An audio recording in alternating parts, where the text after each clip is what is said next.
Hello everyone, मैं हूं शिता और आप देख रहे हैं स्टडी कॉमर्स।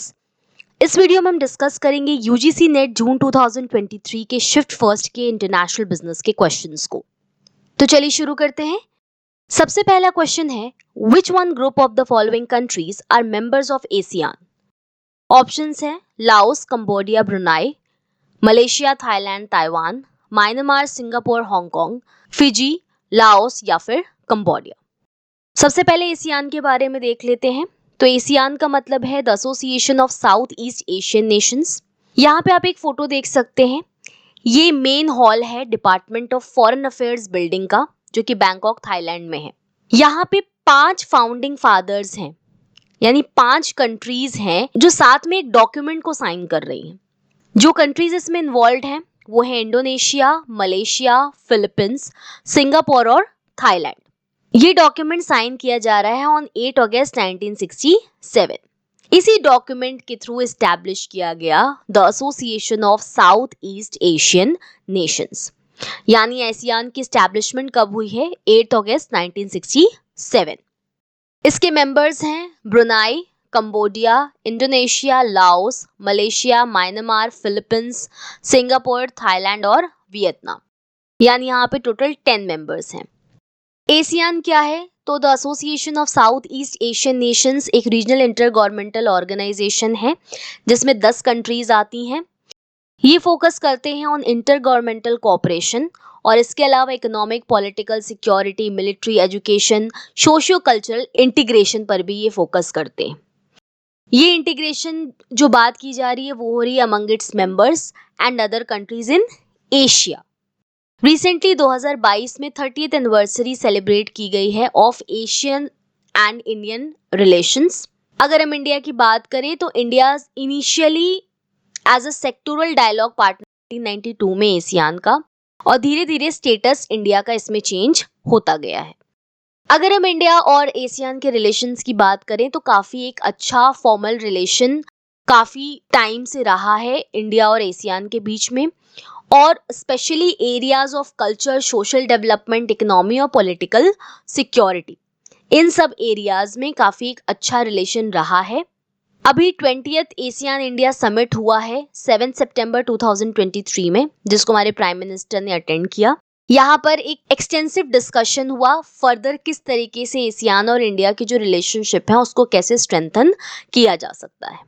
इसके अलावा 2021 से 25 तक एक प्लान ऑफ एक्शन है एशियन और India partnership for piece, progress and shared prosperity, इसको इम्प्लीमेंट करने का। तो वापस से हम अपने क्वेश्चन पे आए। तो क्वेश्चन था which one group of the following countries are members of ASEAN?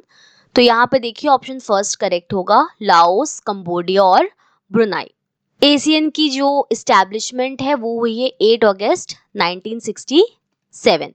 Founder 5 countries रही हैं और टोटल 10 कंट्रीज जो हैं इसकी मेंबर हैं।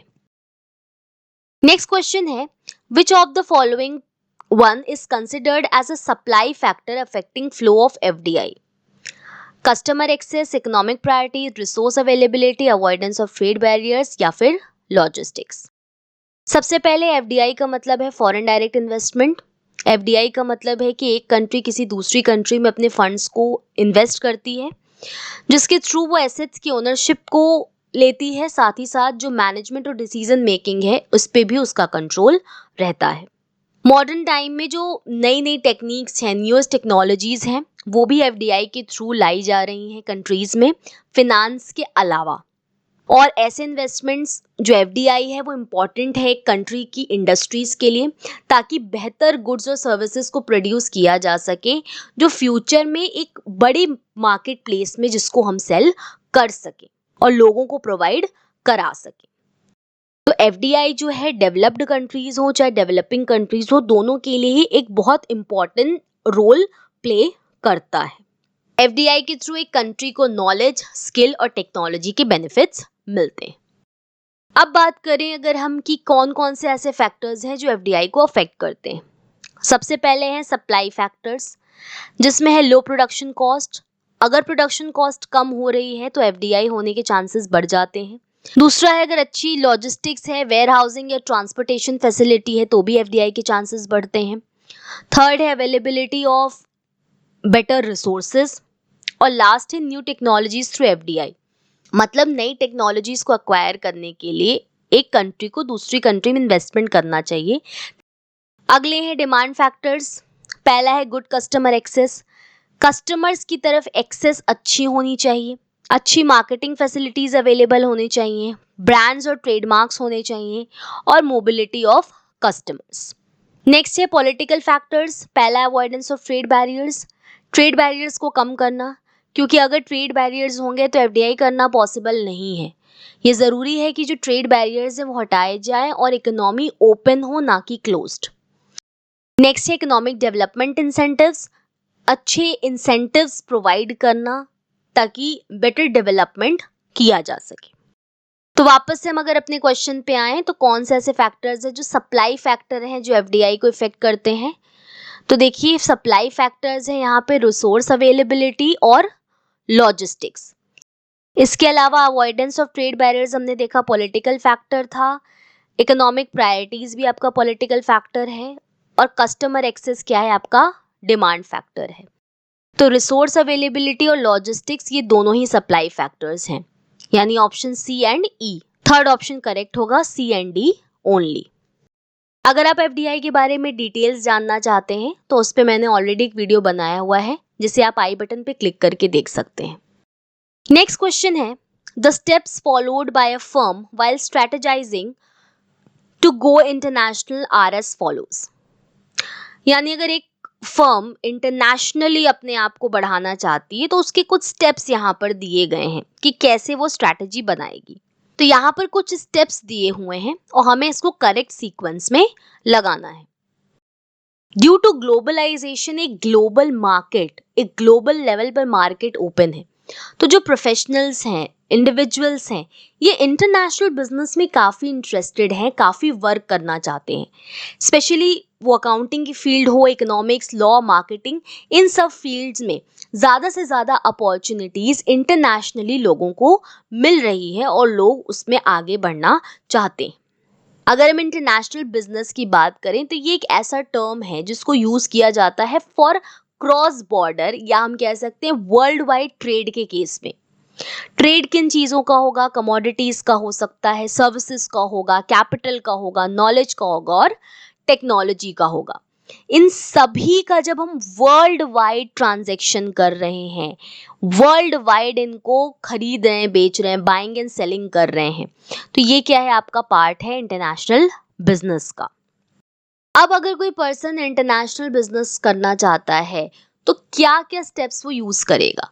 सबसे पहला है डिसाइडिंग टू गो इंटरनेशनल। तो सबसे पहले में डिसाइड करना होगा कि क्या हम इंटरनेशनल मार्केट में जाना चाहते हैं या नहीं। इसके लिए हमें देखना पड़ेगा कि प्रेजेंट में क्या अपॉर्चुनिटीज़ हैं, फ्यूचर में क्या अपॉर्चुनिटीज़ हो सकती हैं, करंट में जो हमारी डोमेस्टिक कंट्री है वहाँ पे क्या अपॉर्चुनिटीज़ हैं, फ्यूचर में क्या होंगी, हमारे पास कौन से रिसोर्सेज हैं, कंपनी के ऑब्जेक्टिव्स क्या हैं। इन सब को ध्यान में रखते हुए पहले हम डिसाइड करते हैं कि क्या हम इंटरनेशनल जाना चाहते हैं या नहीं। अगला इंपॉर्टेंट स्टेप है कि कौन सा मार्केट होगा हमारा। दैट मीन्स हमें डिसाइड करना है हमारा टारगेट कस्टमर कौन होगा, जोग्राफिकली लोग किस तरीके से डिस्ट्रीब्यूटेड हैं, नियर बाय एरियाज में किस तरीके के प्रोडक्ट्स एंड सर्विसेज अवेलेबल हैं, इन सारी चीज़ों को देखा जाता है। मार्केट एक्सेस कितना है। नेक्स्ट है सिलेक्शन ऑफ प्रोडक्ट, कौन सी प्रोडक्ट्स होंगी या सर्विसेज होंगी जिनमें आप डील करेंगे। इसके बाद है सिलेक्शन ऑफ एंट्री मोड, यानी कि कौन से मोड से हम इंटरनेशनल बिजनेस में एंटर करेंगे। कई सारे तरीके हो सकते हैं, जैसे हम एक्सपोर्ट कर सकते हैं, प्रोडक्ट अपने यहाँ बनाए और हमने एक्सपोर्ट कर लिया, या फिर हम लाइसेंसिंग ले सकते हैं, या फिर दूसरी कंट्री में हम फ्रेंचाइज ले सकते हैं, या फिर कॉन्ट्रैक्ट पे मैन्युफैक्चरिंग कर सकते हैं। काफ़ी सारे तरीके हैं, मर्जर कर सकते हैं, एक्विजिशन कर सकते हैं। नेक्स्ट है मार्केटिंग स्ट्रैटेजी, क्या मार्केटिंग स्ट्रैटेजी होगी, क्या मार्केटिंग मिक्स होगा, ये सारी चीज़ें हम डिसाइड करेंगे। दैट मीन्स प्रोडक्ट की क्या स्ट्रैटेजी होगी, किस तरीके से प्रमोशन किया जाएगा, प्राइस क्या सेट होगा, डिस्ट्रीब्यूशन कैसे करेंगे, ये सभी चीज़ें हम यहाँ पर डिसाइड करते हैं। लास्ट है मार्केटिंग ऑर्गेनाइजेशन, यानी ऑर्गेनाइजेशन किस तरीके से होगी हमारी, किस तरीके की होगी, क्या ऑर्गेनाइजेशन स्ट्रक्चर होगा। क्या साइज होगा बिजनेस का, कैसे हम एक्सपेंशन करेंगे, ये सारी चीजें आपकी यहाँ पर मार्केट ऑर्गेनाइजेशन के अंडर में आती हैं। तो वापस से अगर हम अपने क्वेश्चन पर आए, स्टेप्स क्या होंगे, तो अभी हम लोगों ने देखा सबसे पहला क्या है कि इंटरनेशनल जाना है या नहीं। तो सबसे पहली स्टेप क्या हो गई, deciding whether to go global. दूसरा क्या हो गया, कौन से मार्केट में आप जाना चाहते हैं, कौन से मार्केट को आप चूज करेंगे। थर्ड हो गया आपका व्हेन टू एंटर, कब आप उस मार्केट में एंटर करेंगे। नेक्स्ट स्टेप है deciding how to enter the chosen market. और लास्ट है मोड ऑफ एंट्री, कौन से मोड से आप एंट्री करेंगे, यानी फ्रेंचाइजी लेंगे, लाइसेंस लेंगे, एक्सपोर्ट करेंगे, क्या करेंगे, यहाँ पर ये डिसीजन लिया जाता है। तो अगर हम ऑप्शंस देखें तो सबसे पहले क्या आ जाएगा, ऑप्शन नंबर सी, फिर आएगा ऑप्शन नंबर बी, फिर ए, फिर ई और तब जाकर ऑप्शन डी। यानी आपका सीक्वेंस क्या बना, सी बी ए ई डी, जो यहाँ पर दिया है आपका थर्ड ऑप्शन सी बी ए ई डी। तो थर्ड ऑप्शन यहाँ पर करेक्ट होगा। नेक्स्ट क्वेश्चन है, the directorate general of foreign trade DGFT facilitates and promotes foreign trade in India and also implements foreign trade policy of India. Which ministry governs DGFT? Options है ministry of commerce and industry, ministry of science and technology, ministry of finance या फिर ministry of external affairs. तो देखिए directorate general of foreign trade DGFT ये एक attached office है ministry of commerce and industry का, जो कि हेडेड होता है by director general of foreign trade. इस समय director general of foreign trade एक IAS हैं, श्री अमित यादव। 1991 में इसको बनाया गया था।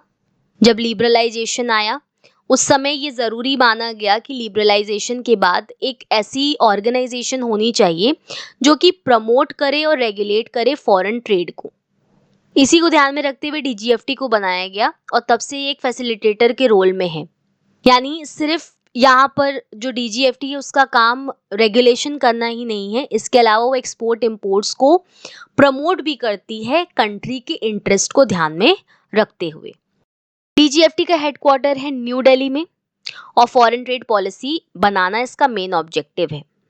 इसके अलावा 24 रीजनल ऑफिसेज हैं DGFT के, ये आप देख सकते हैं। तो वापस हम अपने क्वेश्चन में आए तो DGFT को कौन सी मिनिस्ट्री गवर्न करती है, तो ऑप्शन 1 यहाँ करेक्ट होगा, ministry of commerce and industry. Next question देख लेते हैं, regional economic integration is an attempt to achieve economic gain from free flow of trade and investment between countries. One such association is NAFTA, it comprises of. यहाँ पे कह रहा है कि NAFTA जो है इसमें कौन कौन सी कंट्रीज आती हैं। ऑप्शंस है USA Canada Mexico, USA Canada Brazil, USA Mexico Brazil या फिर कनाडा मैक्सिको और पनामा। सबसे पहले रीजनल इकोनॉमिक इंटीग्रेशन क्या है, तो ये एक ऐसी प्रोसेस है जिसमें दो या दो से अधिक कंट्रीज अग्री करती हैं कि उनके बीच में जो ट्रेड बैरियर्स हैं उसको वो रिमूव करेंगी ताकि प्रोडक्टिविटी को बढ़ाया जा सके और इकोनॉमिक इंटरडिपेंडेंस को बढ़ाया जा सके। That means regional economic integration, short में हम कह सकते हैं REI, एक अग्रीमेंट है कंट्रीज के बीच में एक पर्टिकुलर जोग्राफिक रीजन में जो टैरिफ्स और नॉन टैरिफ्स बैरियर्स को रिड्यूस करती हैं ताकि goods and services, factors of production, इन सभी का फ्री फ्लो हो सके इन कंट्रीज के बीच में। रीजनल इकोनॉमिक इंटीग्रेशन को regional trade agreement, regional trade block, regional economic forces और रीजनल ग्रुपिंग के नाम से भी जाना जाता है। अब रीजनल इकोनॉमिक इंटीग्रेशन 5 तरीके से आपको देखने को मिलेगी। एक तरह से आप कह सकते हैं ये 5 लेवल्स हैं जो लो टू हाई जाते हैं। लोएस्ट फॉर्म है फ्री ट्रेड और हाईएस्ट फॉर्म है पॉलिटिकल यूनियन। सबसे पहला फ्री ट्रेड है, फिर कस्टम यूनियन, फिर कॉमन मार्केट, फिर इकोनॉमिक यूनियन, फिर पॉलिटिकल यूनियन। तो लोएस्ट अगर पूछे इकोनॉमिक इंटीग्रेशन तो ये फ्री ट्रेड है और हाईएस्ट फॉर्म क्या है, पॉलिटिकल यूनियन है। यहाँ पे ध्यान रखिएगा जैसे जैसे ये ऊपर जाते जाएंगे वैसे वैसे पहले के जो कैरेक्टरिस्टिक हैं वो अगले में आपको ऑटोमेटिकली मिलेंगे, प्लस कुछ न्यू कैरेक्टरिस्टिक्स आपको इसमें मिलेंगे। फिर वो कैरेक्टरिस्टिक आगे फॉरवर्ड होंगे और फिर नए कैरेक्टरिस्टिक उसमें जुड़ते जाएंगे। फ्री ट्रेड एरिया क्या है? लोएस्ट लेवल है। यहाँ पर ट्रेड पर जो गुड्स एंड सर्विसेज के जो ट्रेड है, इस पे जितने भी बैरियर्स हैं उनको मेंबर्स के बीच में रिमूव कर दिया जाता है। इसके अलावा मेंबर कंट्रीज के पास ये अधिकार होता है कि वो नॉन मेंबर्स के साथ अपनी खुद की ट्रेड पॉलिसीज को डिटरमाइन कर सकते हैं। यानी अगर दो मेंबर्स हैं, ए और बी हैं, तो ये दोनों के बीच में क्या है, जो भी ट्रेड बैरियर्स हैं उसको रिमूव कर दिया जाएगा। प्लस बी और ए दोनों इंडिपेंडेंट हैं कि अगर तीसरी कोई नॉन मेंबर है, सी है, तो उससे उनकी क्या ट्रेड पॉलिसी होगी, ए अपनी डिसीजन ले सकते हैं और बी अपना डिसीजन ले सकते हैं। फ्री ट्रेड एरिया का आपका एग्जाम्पल है नाफ्टा। नाफ्टा के बारे में देख लेते हैं। नाफ्टा क्या है? North American free trade agreement. ये एक ट्राइलेटरल अग्रीमेंट है जो नॉर्थ अमेरिका में है और इसमें 3 कंट्रीज हैं जिन्होंने इसे साइन किया है, कनाडा, मेक्सिको और यूनाइटेड स्टेट्स। ये अग्रीमेंट जनवरी 1, 1994 को साइन किया गया। फंक्शंस क्या क्या है नाफ्टा के? जो ट्रेड रिस्ट्रिक्शंस है उनको रिमूव करना और गुड्स एंड सर्विसेज को ट्रांसफर करना across the borders, fair competition होना, इसके अलावा फॉरेन इन्वेस्टमेंट बढ़ाना, इंटेलेक्चुअल प्रॉपर्टी राइट्स को इन्फोर्स करना और प्रोटेक्ट करना, इसके अलावा डिस्प्यूट्स को रिजॉल्व करना, plus multilateral, trilateral, regional ties करना ताकि बेनिफिट ऑफ ट्रेड को बढ़ाया जा सके, ट्रेड के बेनिफिट को इंक्रीज किया जा सके। अब करंट में क्या हुआ है कि जो नाफ्टा है वो रिप्लेस हो गया है बाय यूएसएमसीए। यूएसएमसीए इसका मतलब है यूएस यूनाइटेड स्टेट्स, एम से मैक्सिको, सी से कनाडा और ए से agreement. United states Mexico Canada agreement, जिसको शॉर्ट में हम कहेंगे यूएसएमसीए, ये क्या है? रिप्लेस करता है नाफ्टा को। ये इन्फोर्स हुआ था 1 जुलाई 2020 को। अब ये क्या है? ये एक बेटर सब्स्टिट्यूट है या आप कह सकते हैं एक एक्सटेंशन है, एक बेटरमेंट है ऑफ नाफ्टा, जो फोकस करता है on the benefits of North American workers, farmers, businesses. ये एग्रीमेंट एक बेटर बैलेंस ट्रेड की बात करता है। इसमें dairy, intellectual property rights, labour, pharmaceuticals, automobile, dispute settlement, इन सब से रिलेटेड आपको प्रोविजंस मिलते हैं।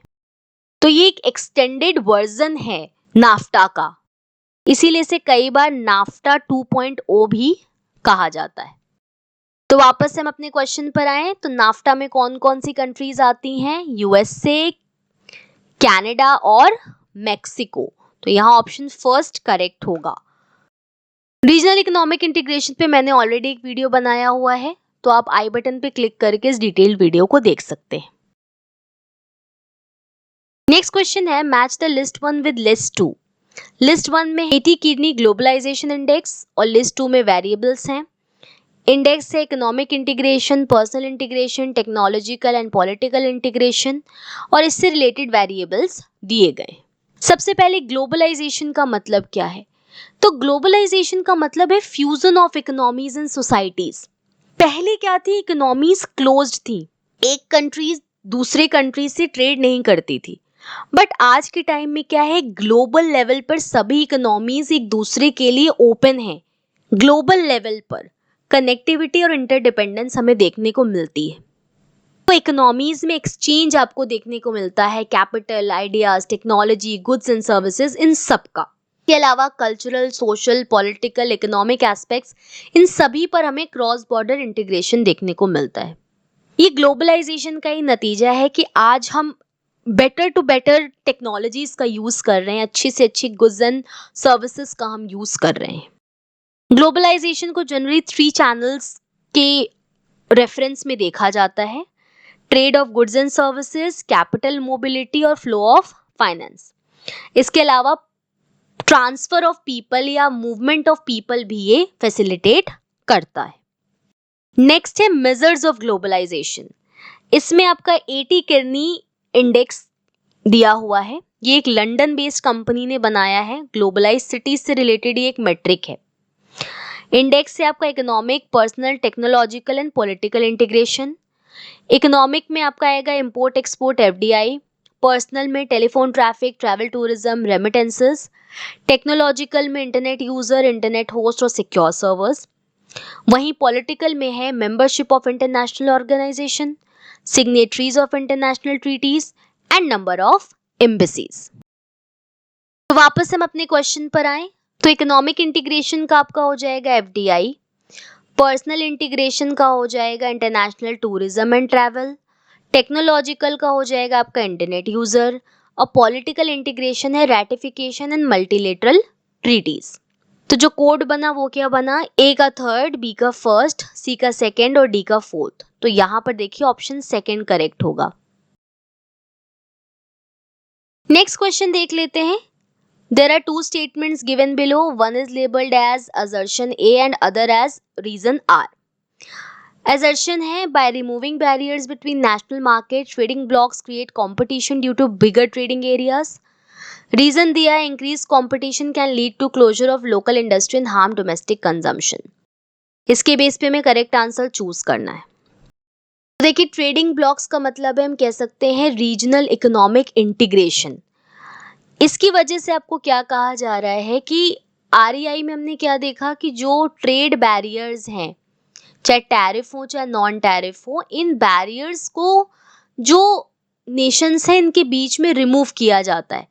कौन सी नेशंस जो मेंबर्स हैं किसी पर्टिकुलर ब्लॉक के, उनके बीच में जो रिस्ट्रिक्शंस हैं, ट्रेड बैरियर्स हैं, उनको रिमूव किया जाता है। तो देखिए जब ट्रेड बैरियर्स को रिमूव किया जाएगा तो उससे flow of goods and services, technology, ये सब कुछ आसान हो जाएगा। अब अगर एक कंट्री है, यहीं पर अगर 3 और कंट्रीज हो जाती हैं साथ में, तो यहाँ पर क्या होगा, एक बिगर ट्रेडिंग एरिया है।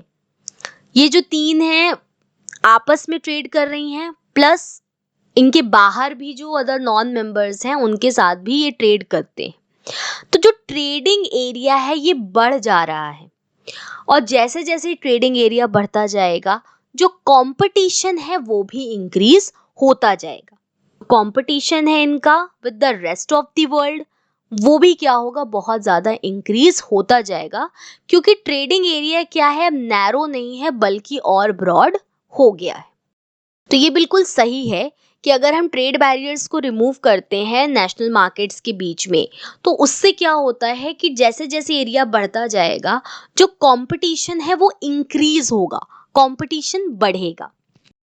रीजन यहाँ पर जो दिया है, increase competition can lead to closure of local industry and harm to domestic consumption.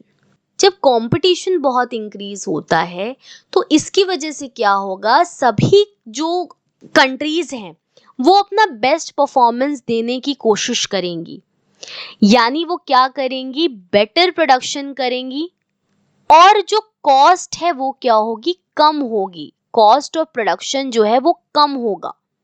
आपस में इनके बीच में रिसोर्सेज, टेक्नोलॉजी, ये सभी कुछ शेयर हो रही हैं। कंपटीशन के साथ साथ ये सारी चीजें भी शेयर हो रही हैं। तो अपने आप को बेटर बनाने के लिए ये सभी कंट्रीज वर्क करेंगी, अपने आप को और बेटर बनाएंगी, ग्लोबल लेवल पर खुद को सस्टेन करने के लिए, खुद को ग्रो करने के लिए।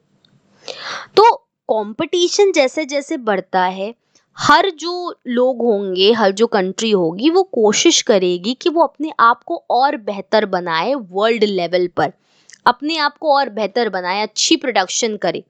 और जितना ज़्यादा बेटर और हाई लेवल पर प्रोडक्शन होगा, जो कॉस्ट होगा वो उतना ही कम होता जाएगा।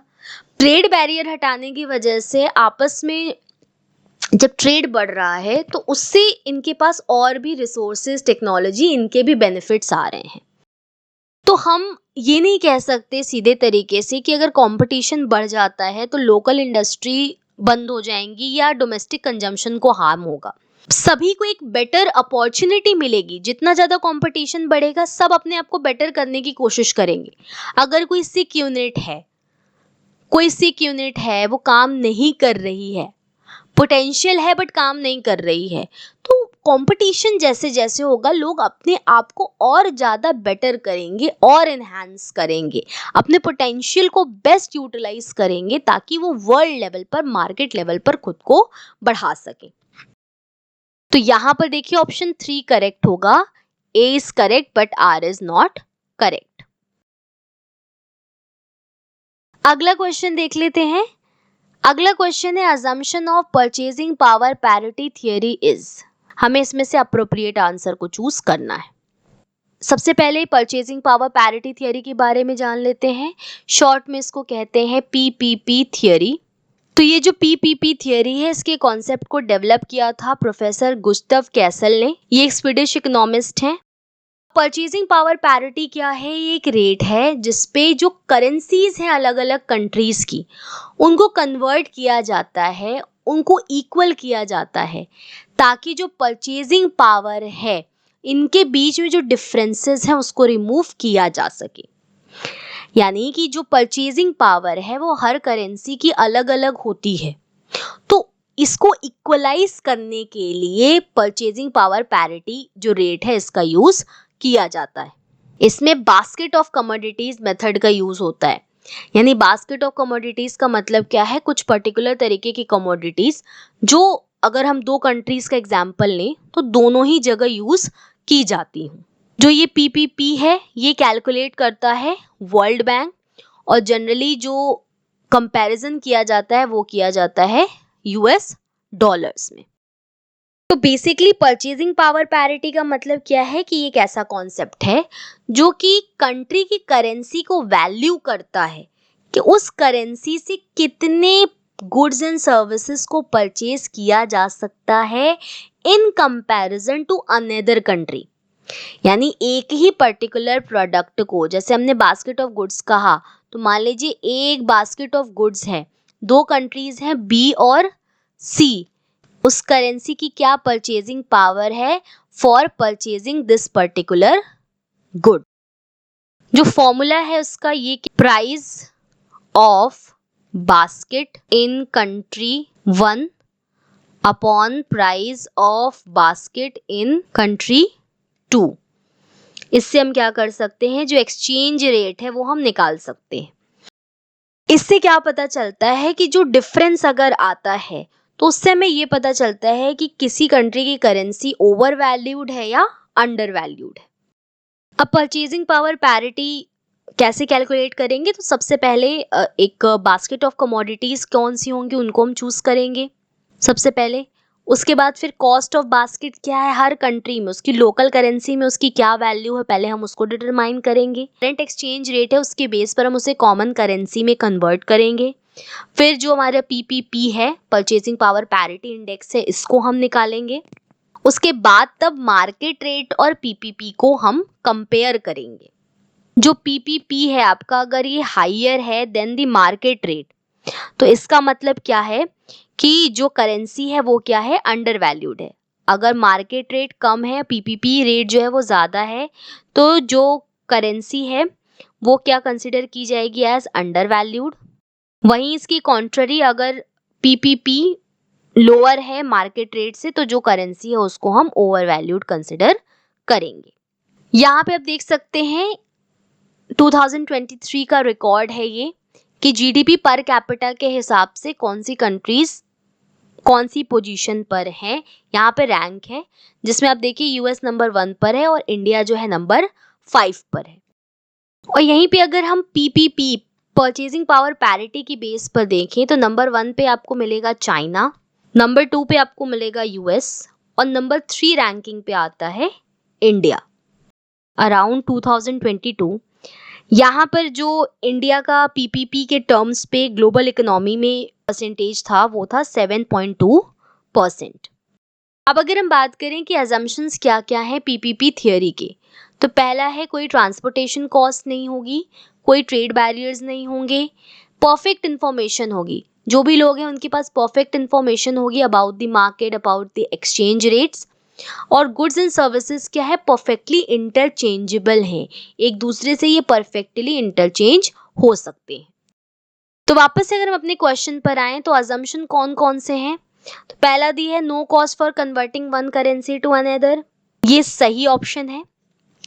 एक अजम्पशन पीपीपी थियरी का है कि एक करेंसी से दूसरे करेंसी में अगर हम कन्वर्जन कर रहे हैं तो उसकी कोई कॉस्ट नहीं होगी। दूसरा है no restriction on movement of capital between countries, तो ये इसका अजम्पशन नहीं है।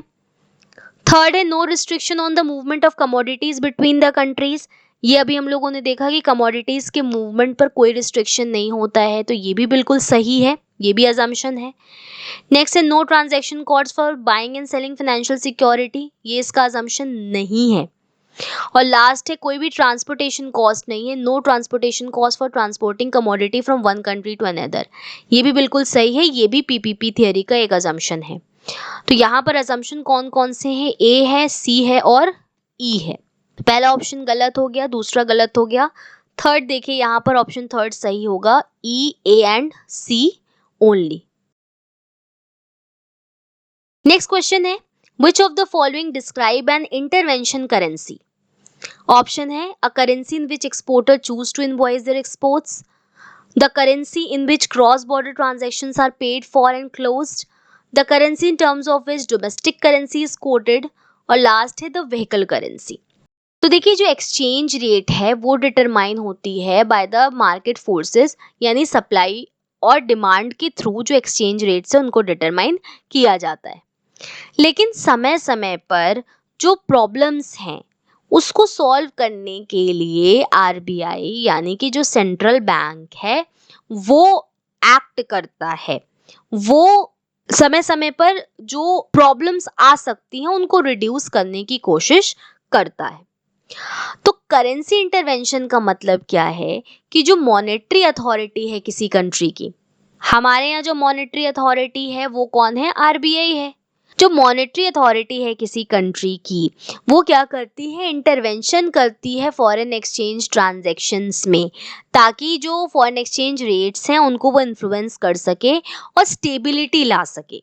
तो इसमें क्या हो रहा है कि जो मॉनेटरी अथॉरिटी है वो मार्केट की सिचुएशन को या स्टेट को अफेक्ट कर रही है, या फिर हम कह सकते हैं कि होम करेंसी की जो वैल्यू है उसको अफेक्ट करने की कोशिश करती है इन फॉरेन एक्सचेंज मार्केट। अब ये इंटरवेंशन क्यों किया जा रहा है, ताकि जो फॉरेन एक्सचेंज मार्केट है उसको स्टेबलाइज किया जा सके, और जब फ्लक्चुएशन होता है फॉरेन एक्सचेंज में, जो मार्केट है फॉरेन एक्सचेंज मार्केट, इसमें जो फ्लक्चुएशन हो रहा है उसका इकोनॉमी पर जो इफेक्ट पड़ता है उसको मिनिमाइज किया जा सके, इसके लिए टाइम टू टाइम इंटरवेंशन किया जाता है। अब इंटरवेंशन कई तरह से हो सकता है, जैसे फिक्स एक्सचेंज रेट को यूज करके हो सकता है, या फिर फ्लेक्सिबल एक्सचेंज रेट सिस्टम के थ्रू हो सकता है। ये दोनों क्या एक डायरेक्ट तरीका है इंटरवीन करने का। इसके अलावा इनडायरेक्ट तरीके भी हो सकते हैं जिससे इंटरवेंशन किया जा सकता है, जैसे इंटरेस्ट रेट में चेंज करना या फिर गवर्नमेंटल कंट्रोल में चेंज करना। तो वापस से अगर हम क्वेश्चन पर आए तो यहाँ ऑप्शन थर्ड करेक्ट होगा। इंटरवेंशन करेंसी का मतलब क्या है, the currency in terms of which a domestic currency is coated. अगर आप हमारे लेक्चर्स की फ्री पीडीएफ डाउनलोड करना चाहते हैं तो आप हमें टेलीग्राम पर ज्वाइन कर सकते हैं, लिंक आपको डिस्क्रिप्शन बॉक्स में मिल जाएगी, या फिर आप इस क्यूआर कोड को स्कैन करके भी हमें ज्वाइन कर सकते हैं। तो आज की इस वीडियो में हमने पढ़ा है इंटरनेशनल बिजनेस के क्वेश्चंस जो कि यूजीसी नेट जून 2023 के शिफ्ट फर्स्ट में पूछे गए थे। होपफुली ये चीज़ें आपको समझ में आई होंगी। Thank you.